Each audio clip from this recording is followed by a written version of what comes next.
Forgive me.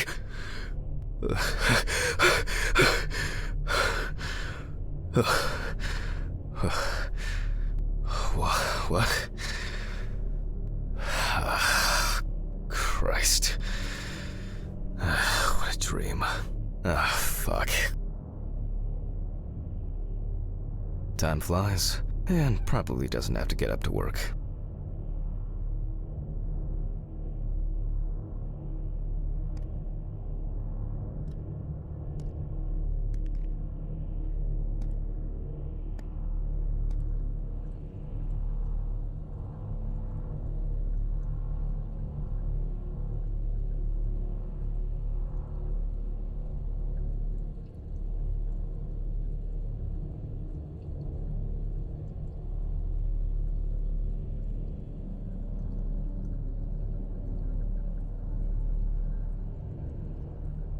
It's been almost a year.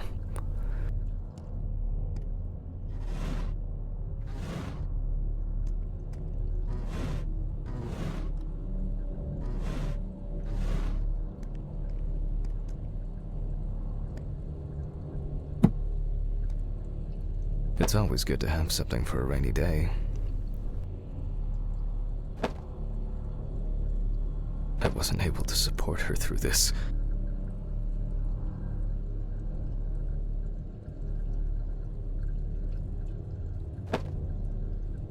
Till death do us part.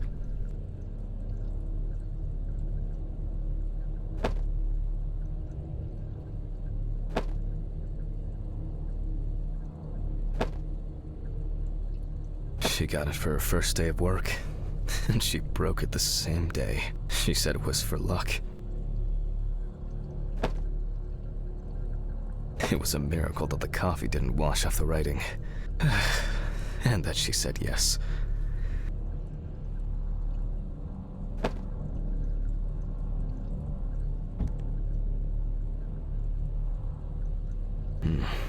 I really need to get this laundry done. I really need to get this laundry done. Alice didn't like this portrait.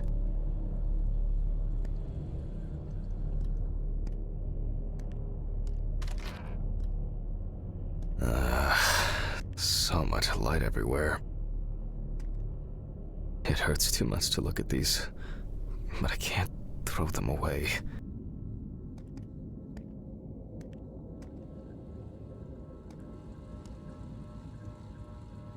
Some days, I just feel like setting fire to all this paperwork. I'm fed up with it.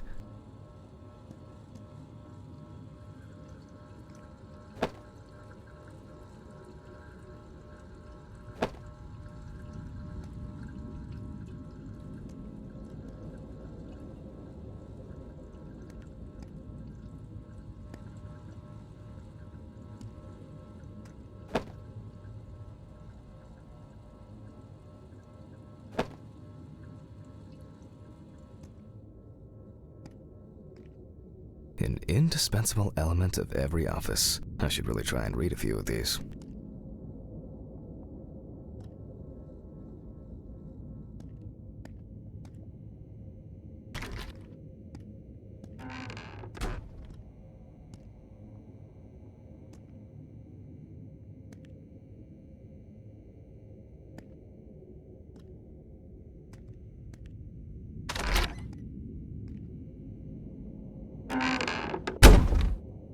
Menu for today: dinner in town and takeaway coffee.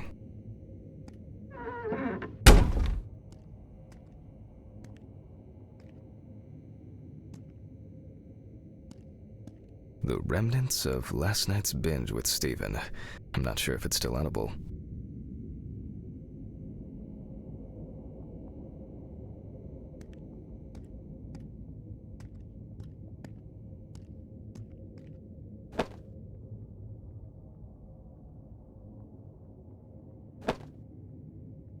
I'm not in the mood for music lately.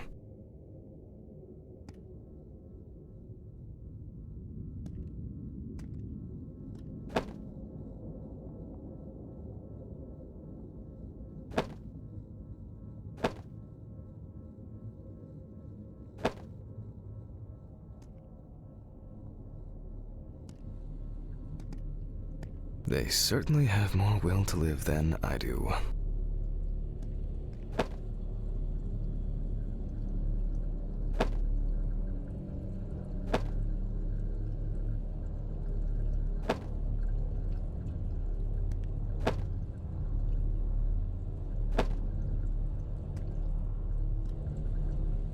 The view isn't spectacular, but why does that car look familiar?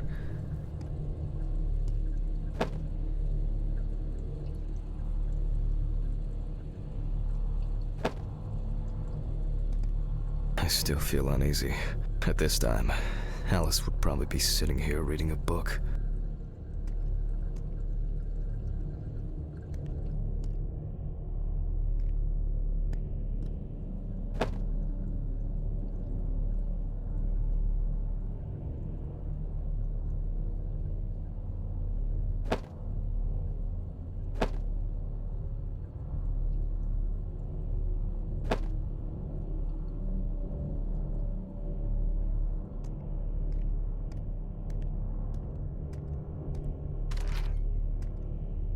A pill a day keeps the defective jack away. It's just too dirty to use.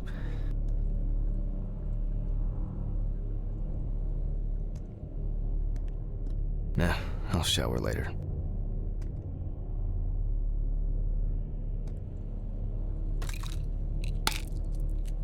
It's a shame these won't help with my hangover.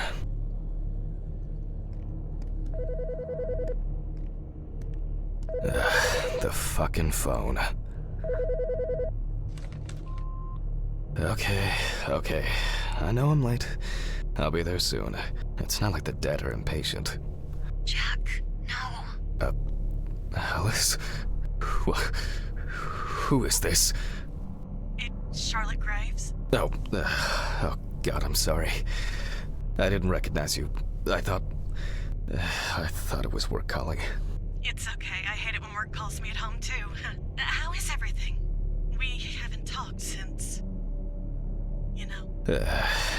Well, there are good days, and there are bad days. What can I say? At least I can hide away at work. Well, you always were the most comfortable in the dissecting room. Listen, I have an unusual request. Okay, how can I help? It's nothing serious. I just wanted to ask. Do you have any pictures of Alice? Maybe one where the two of us are together? I'd love to have something to remind me of her. I guess. I'm not sure.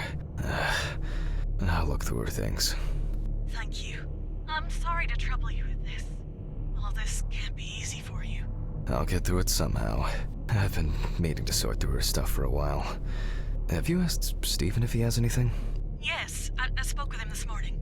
He said he gave everything to their mother and that I should ask you. I see. Jack, I know you're trying.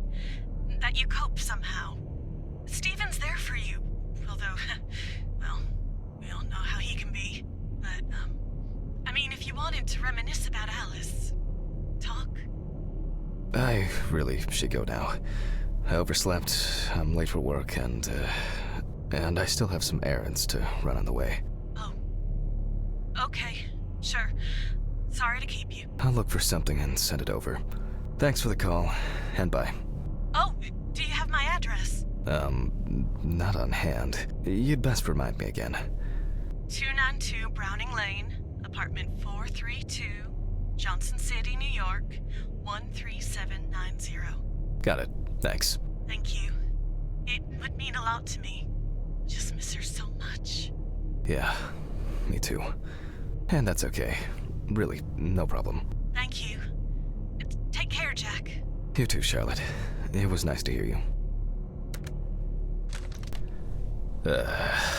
Well, that was a bit unexpected. I should probably find something to send.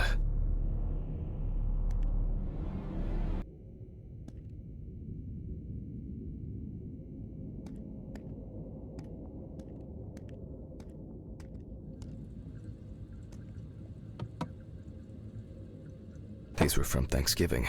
Stephen invited me. I was going to give them to his mother, but then I met Alice. That was the first time I saw her. Alice and Charlotte in Amsterdam. It's hard to believe they've known each other for so long.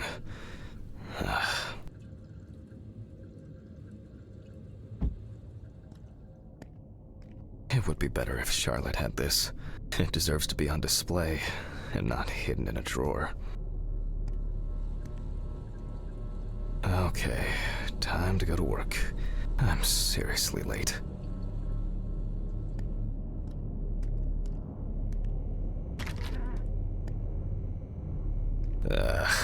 I should grab some coffee and aspirin on the way. Alice used to joke that smoking near plants made cigarettes less harmful.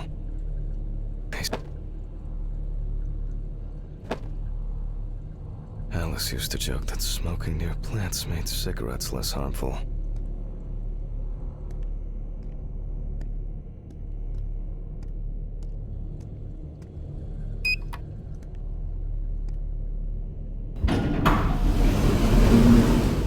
Oh shit. Almost left the door open.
Standard correspondence consisting of bills, advertising leaflets, and pious reminders about the upcoming end of the world.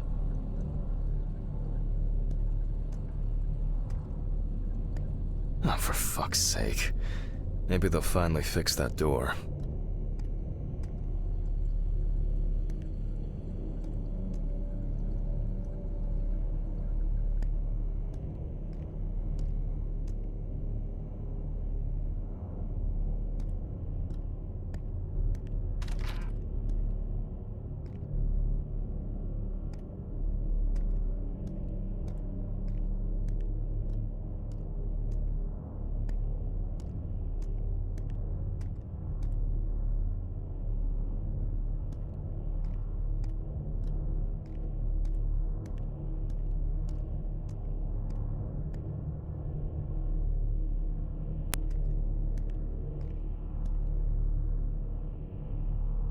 I hope this helps, Charlotte. Okay. All done here. Time to go. Huh?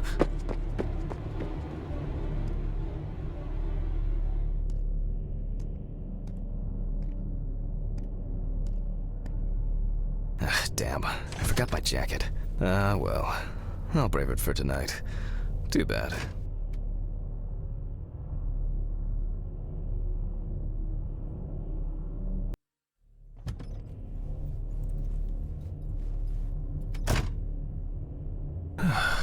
Nice and fresh. At least it's peaceful here.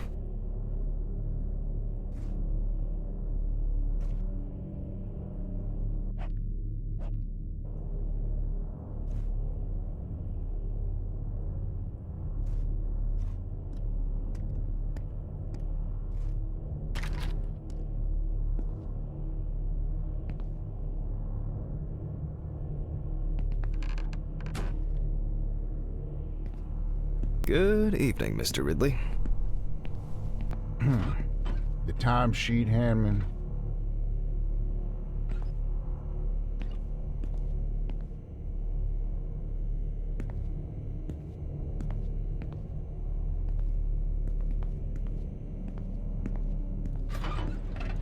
Some corpses have more personality than this guy.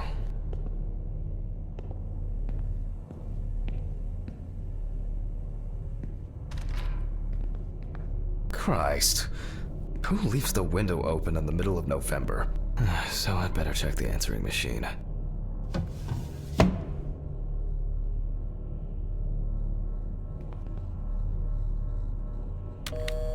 Hi, Jack. I dropped by a little early today. I left the body with Ridley in the corridor. He wasn't sitting in the locker then, so maybe he'll even throw him into the room. Well, how are you doing? I mean, it's your first birthday without her, and...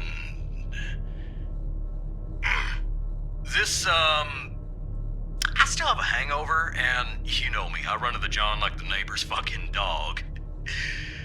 You know, today I slipped on his shit again. That fucking furball. He always has to shit next to my car. Anyway, I can't come over in the evening, but we'll catch up on the weekend, okay?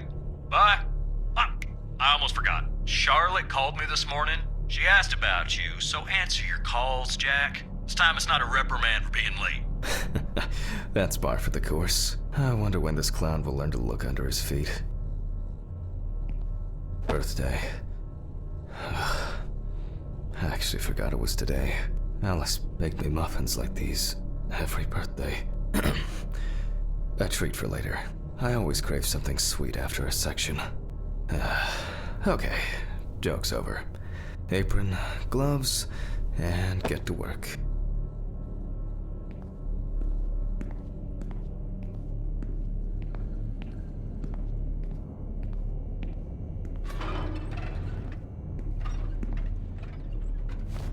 Ah, man. I remember you. You were on that talent show.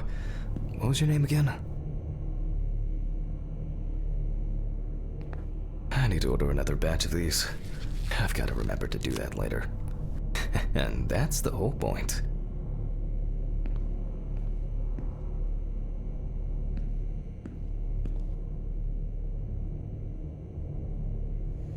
Steven laughs at me for recording everything. He says I have a bigger collection of stuff like this than most of the creeps he's caught.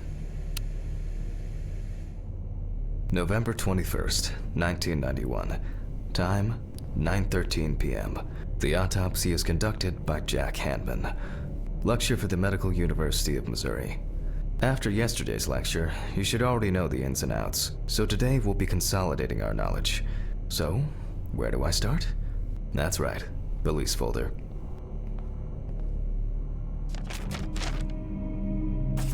Ah, yes, Samantha Barker. Now I remember. There's probably going to be a lot of chatter about this.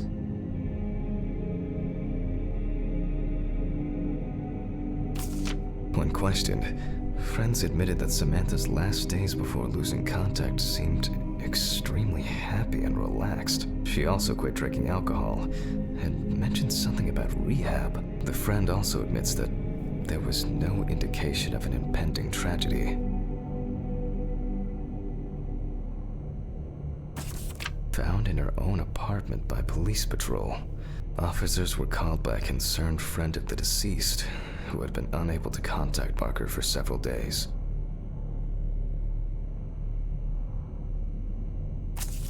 During the interrogation, a friend of the deceased admitted that Samantha never got to grips with the sudden fame that came after winning such a high-profile talent show. After her first album became a commercial success, she was hit with a creative drought. She suffered panic attacks and severe sleep problems. Drugs and medication came into play. The deceased was found in her own apartment, in a semi-recumbent position on an armchair. Large quantities of alcohol and empty packets of sleeping pills were also found in the apartment. Well, let's see what settled this matter. As you can see, the body is fully clothed. Therefore, before we move on to photographic documentation, we must remove the clothes. This time, we don't have to focus on the clothes too much. However, there are cases where a clothing analysis can lead to the cause of death.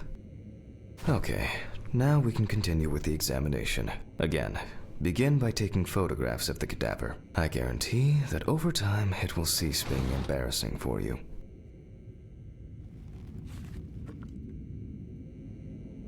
First, we photograph the whole body.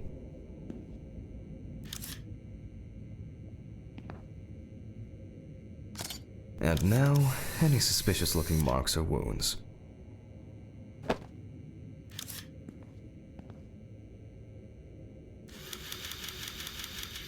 Interesting. Very uneven. We need to investigate this.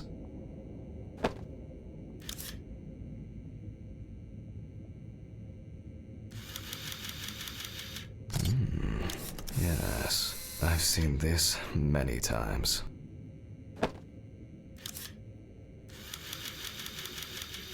You don't get such bruises from a normal contusion.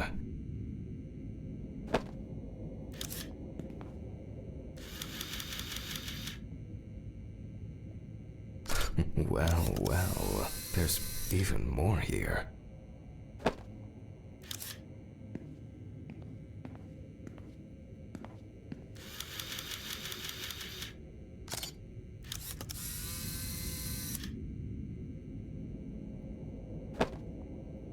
A few we will need to look into here.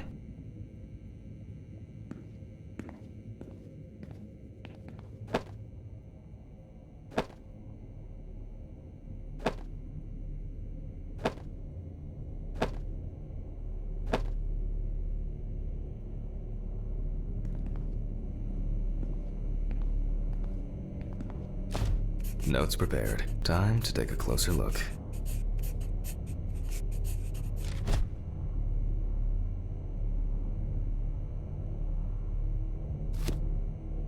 Some furrows have imprinted more strongly, others less, as if someone was, undecided.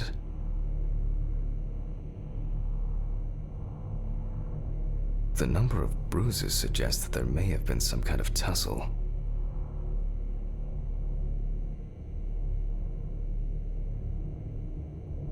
Such bruises are caused by either a very heavy blow or by some internal issues.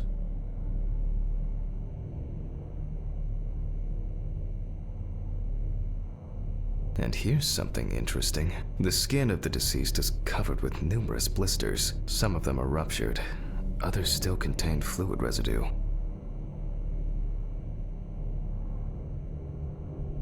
More numerous blisters. We have some leads to investigate here. Let's write this down.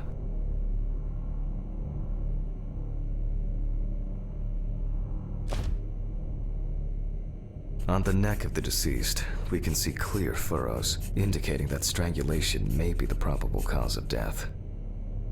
Given the condition of the deceased, it's difficult to tell immediately whether the bruises were the result of a struggle or perhaps the result of iron deficiency. Currently, it's difficult to say whether the bruises were the result of a beating or whether it could be some kind of internal bleeding. In general, such blisters usually appear in the case of mechanical abrasions, but due to the place of occurrence, this should be excluded. The most likely cause of such skin changes is the high concentration of barbiturates in the body. Although it's easier to have abrasions on your feet, but the number and size of the blisters suggests that it's probably a matter of barbiturate poisoning. A severed spinal cord, trauma to the larynx, or trachea will verify whether the hanging was the final nail in Miss Barker's coffin. Examination with a UV lamp will dispel some doubts. Potential attackers could have left traces. After examining the organs, we can easily verify whether there was internal bleeding or whether the deceased was suffering from something. I'll add barbiturates to the list of necessary tests, to be checked in the lab later. Given the testimony of the victim's friend, I add alcohol poisoning to the list of potential causes of Miss Barker's death. A blood test will no doubt quickly verify that hypothesis. But first I'll check for external traces. For this we use the good old UV lamp. I look carefully at the whole body. UV rays will reveal any traces. The area around the head is empty. Torso, empty without marks. The left hand seems to be fine, no marks.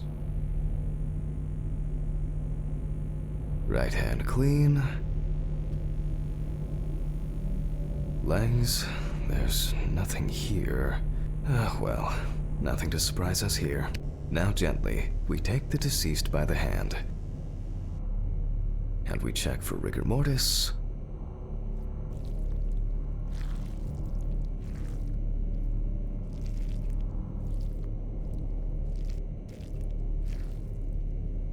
Again, the hand falls freely. After yesterday, you should know what this means. Since we don't have a definitive lead, we will examine all the key organs one by one. So, I'm starting the internal inspection.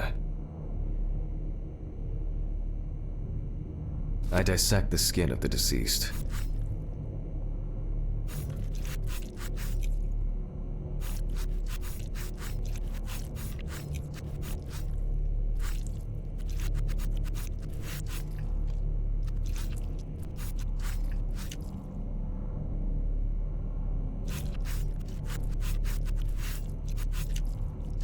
And I proceed to deflect the skin flaps. Compared with yesterday's body, the deceased has only trace amounts of adipose tissue. Now for the ribs. What do we have here? Or rather, what don't we have? There is certainly no sign of internal bleeding. Sometimes regarding bruising, it doesn't take much. My wife was constantly banging into furniture, walking into door frames. That's a wonder she never broke anything. Before I disembowel the deceased, I will take samples for toxicological tests to determine the alcohol content in the body. I just need my syringe.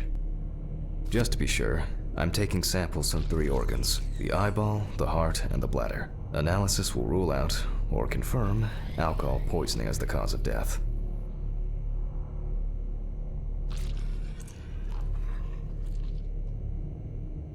All done. I'll transfer these to the centrifuge. What was it? 15, 70, 10, 75? Maybe one day I won't need my notebook.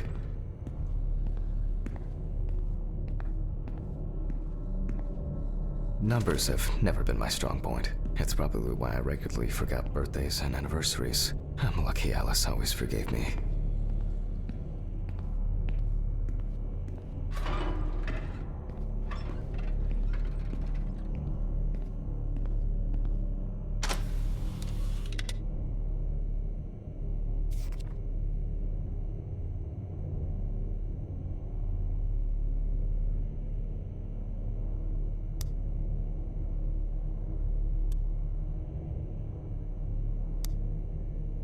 Gently does it with this old thing.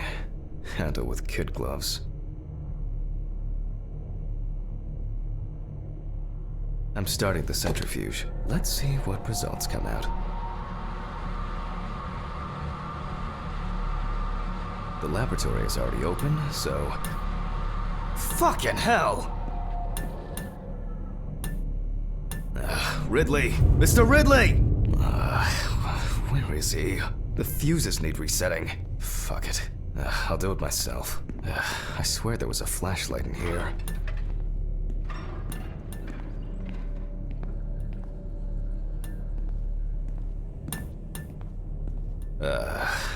Whatever. I know where the switches are anyway. First the right, and then the left. And voila.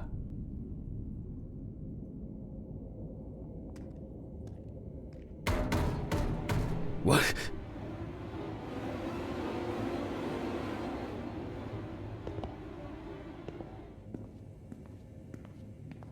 What the? Oh, for fuck's sake. Can't I work in peace?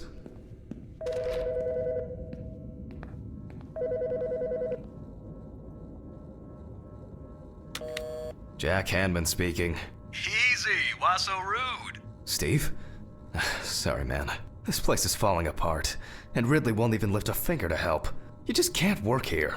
Did the centrifuge strip the fuses again? Yeah, eventually everything's gonna go up in smoke.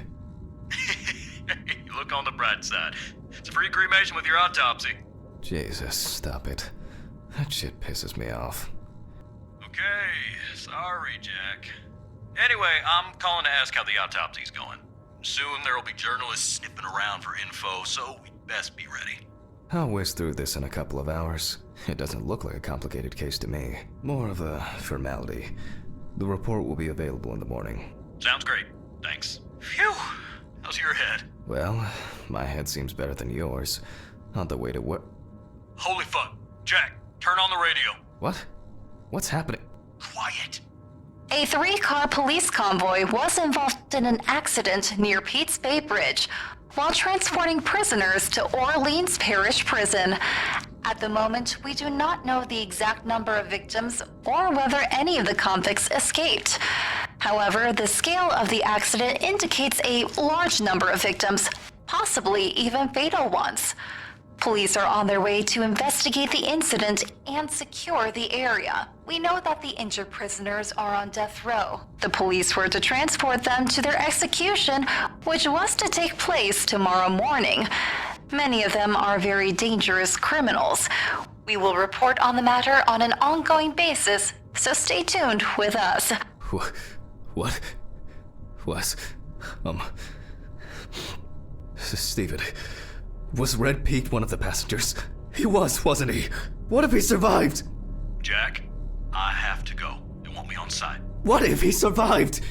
I gotta go. Talk to you later, okay? Fuck. Calm down, Jack. Pills.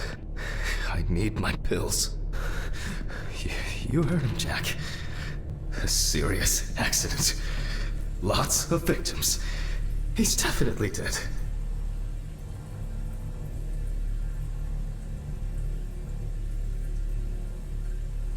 Yes.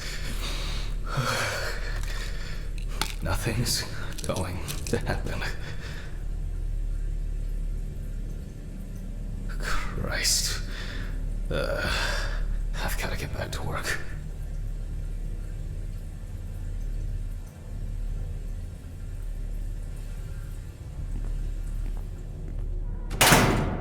What?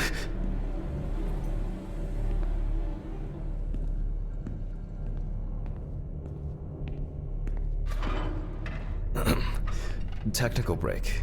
At least I know I can pursue a career as a janitor if I need to. My own, but fucking hell!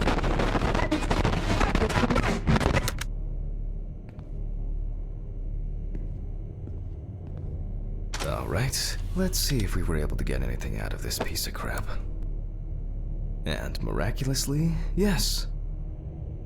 The samples did spin. I'll transfer them to the chromograph in the lab.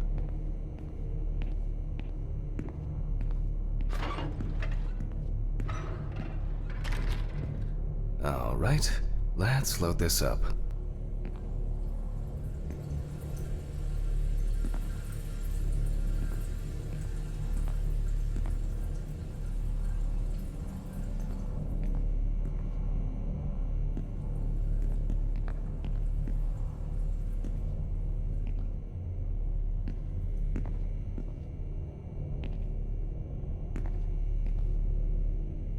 I placed the test tubes in the rack.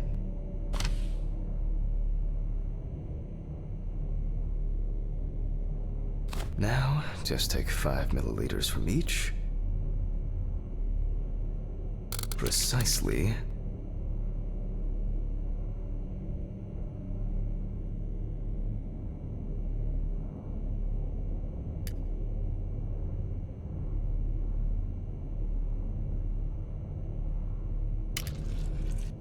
And the next.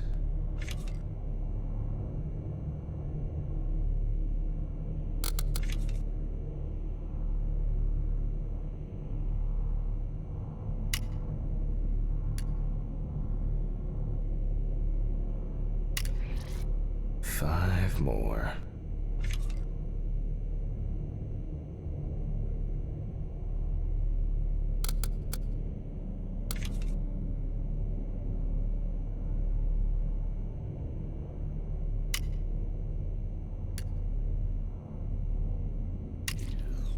we put the prepared sample into the machine.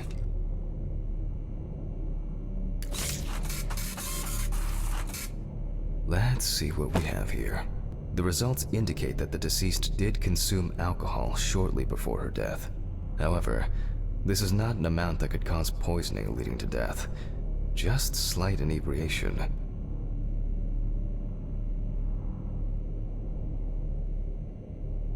I can return to the body and continue the rest of the examination.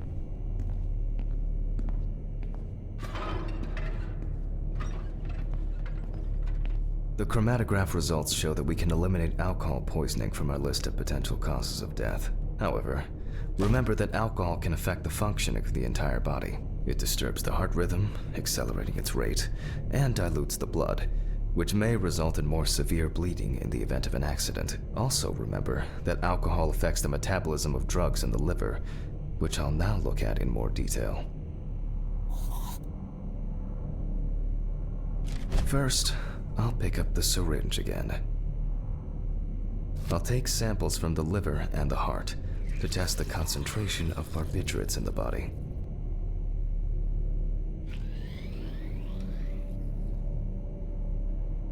That's enough. I'll do the test later. I'd best not try my luck with the centrifuge right now. Now I remove the liver.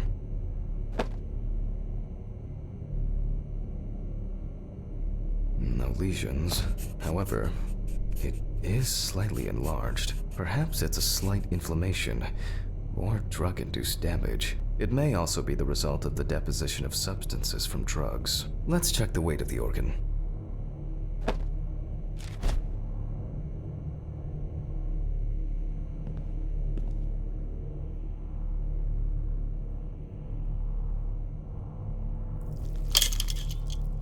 The weight is 1,300 grams. The liver is enlarged.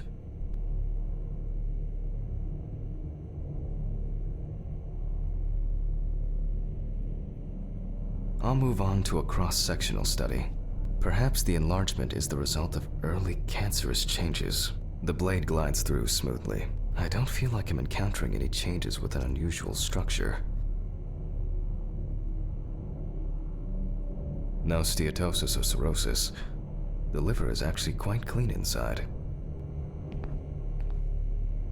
The liver is basically healthy. We already know that the deceased didn't abuse alcohol. The question is, what about drugs or other substances?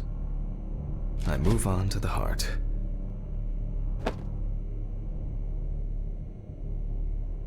Oh.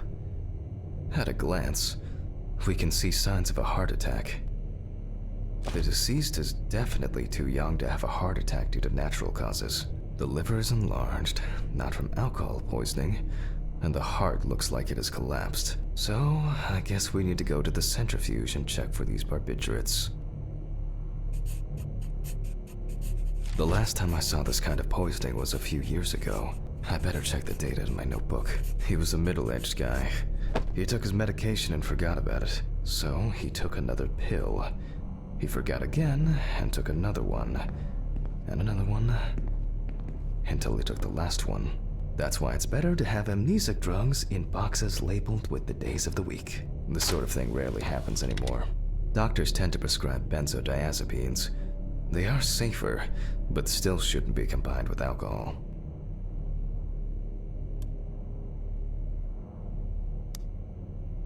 All right.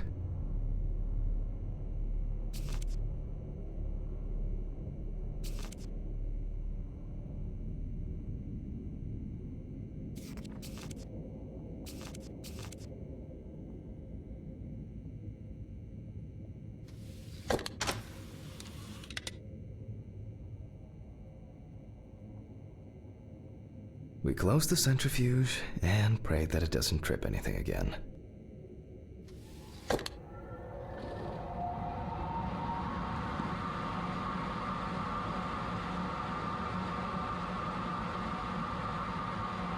It looks like our luck is in.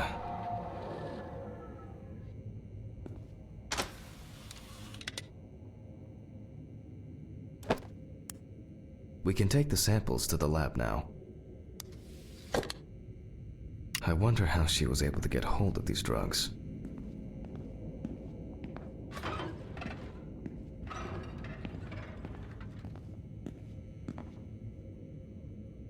Okay, 2 samples this time. 6 milliliters each.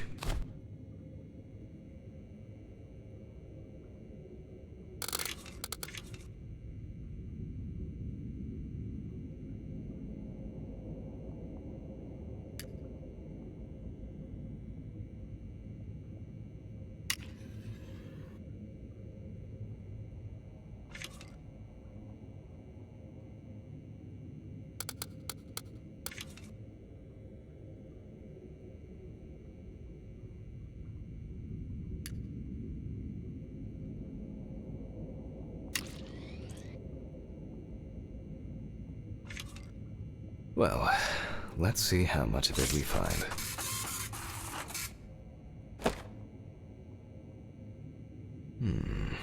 Nothing surprising. Significant amounts of phenobarbital metabolites of hepatic origin. Looks like I'll have to check the contents of the deceased's stomach.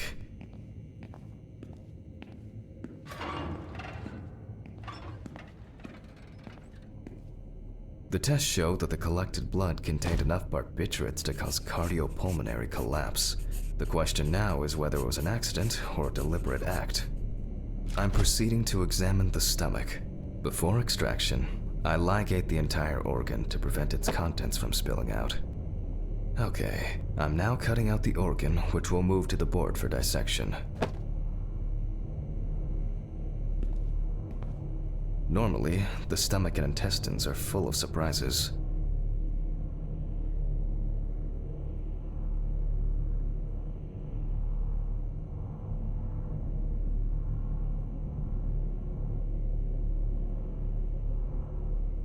But not this time. We see remnants of undigested food and a dense mass of pills. You don't take this many drugs by accident. Length and width normal. No obvious pathological changes. Undigested drugs found in the stomach of the deceased. The direct cause of death was probably an overdose. I'll check the rest of the organs, and then the nervous system. We'll see how significant the marks on the neck are for the whole case. The deceased's trachea is normal. Complete patency. No food or fluid. Lungs are normal. No lesions. The victim was probably a smoker, but was unlikely to be in any serious danger. The deceased's intestine is normal. No clear pathological changes. Abdominal cavity checked off. We can check the brain. I make a cut to open the lid of the victim's skull and remove the brain.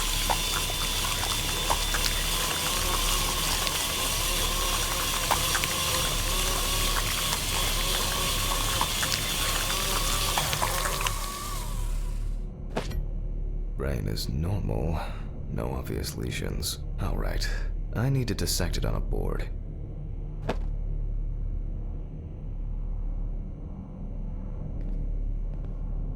Using a knife, I carefully cut through the brain tissue. I peek inside a bit, and... I don't think there's anything worth noting. As expected, the deceased's brain is in excellent condition. No discoloration or changes due to hypoxia. There is still the matter of the marks on the neck. They look superficial, but who knows? Maybe the spinal cord has been severed. I need goggles and a saber saw. I think the goggles were in the desk drawer. Oh, they're out there. Alice.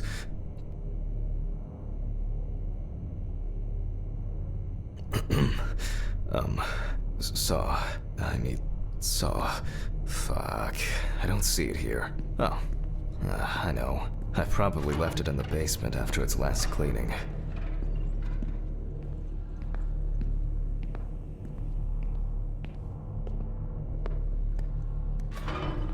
Mr. Ridley, I need a key to the basement. It's in the social room. Why is the key lying at the... never mind.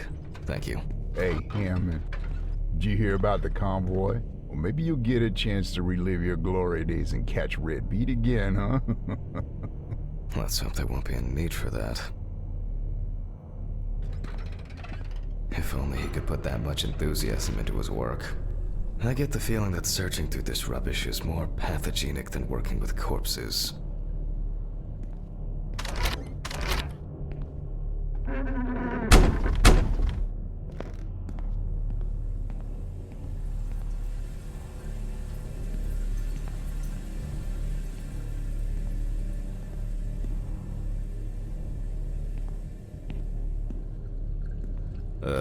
Please, may this be the last trip.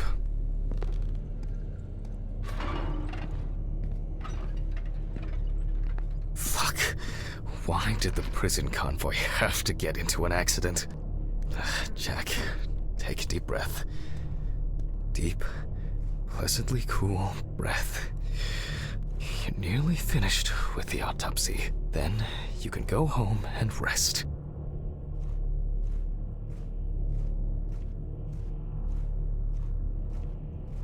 I'll take the saw.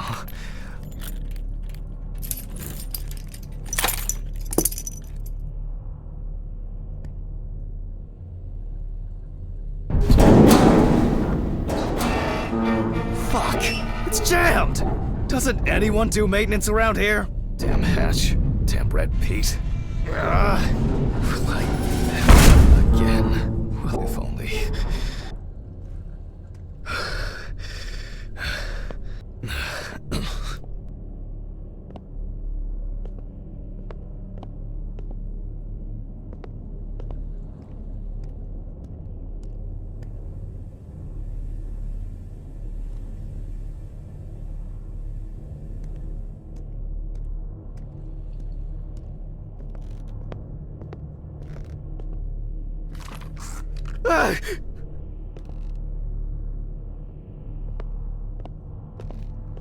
It would be easier if I put things away properly. Damn student lectures and their fucking props.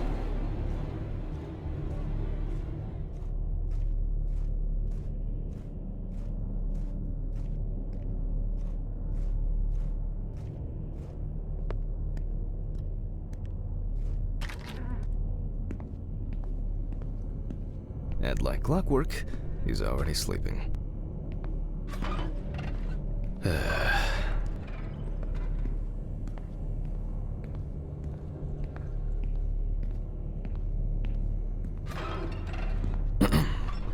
Sorry for the short interruption.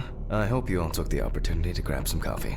And now that I have everything I need, I'll move on to revealing the spinal cord.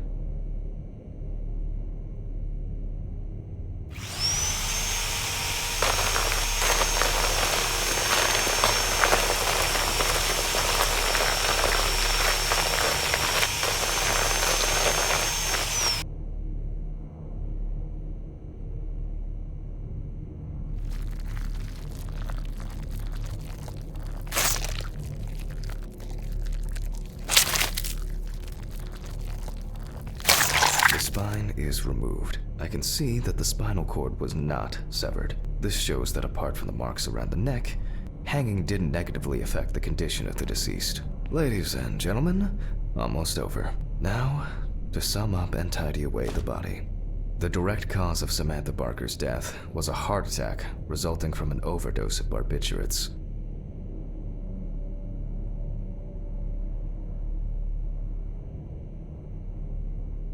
Traces found on the body suggest that the overdose was a deliberate act, following a failed attempt to hang herself. The autopsy found no evidence or genetic materials indicating that death could have been the result of an attack. Third-party involvement must be excluded. Autograph, and we can start sewing.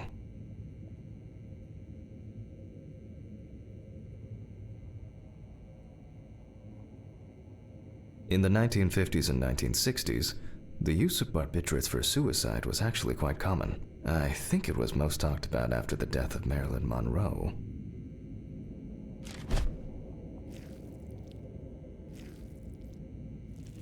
At home, it was a help and comfort. On death row, a farewell to the convicts.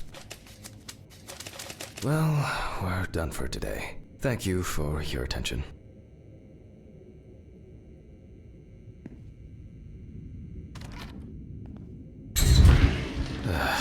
Tiring day. I can feel those hunger pains coming on. I guess I'll have to pick something up along the way.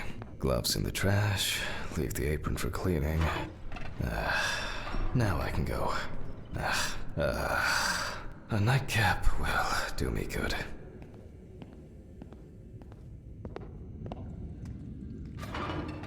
Good night, Mr. Ridley. The police will pick up the body and accompanying documentation in the morning. Mm-hmm. Sure. I guess there are actually two things in this world you can be certain of. Death and Ridley's reluctant attitude.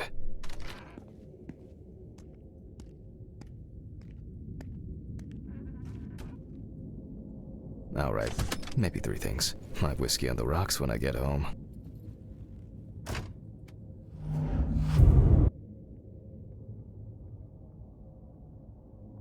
So cold. I guess I should have brought my jacket to work. This block can be quite intimidating when it's so quiet. Almost there. Stephen didn't want to go out for a drink tonight, so I'll drink my whiskey in the company of my TV. Shit. I forgot the muffin. Well, Ridley will have a nice treat for the night. I'm sure he'll be his happy, thankful self tomorrow.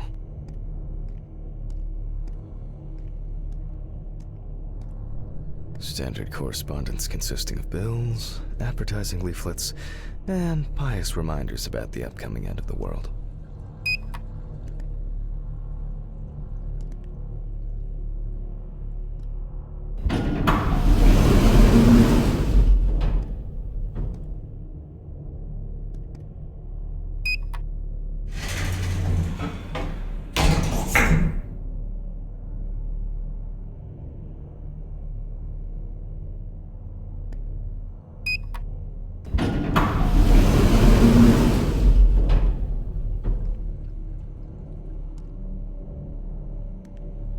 What? What? What the fuck? But I locked it. I'm sure of it.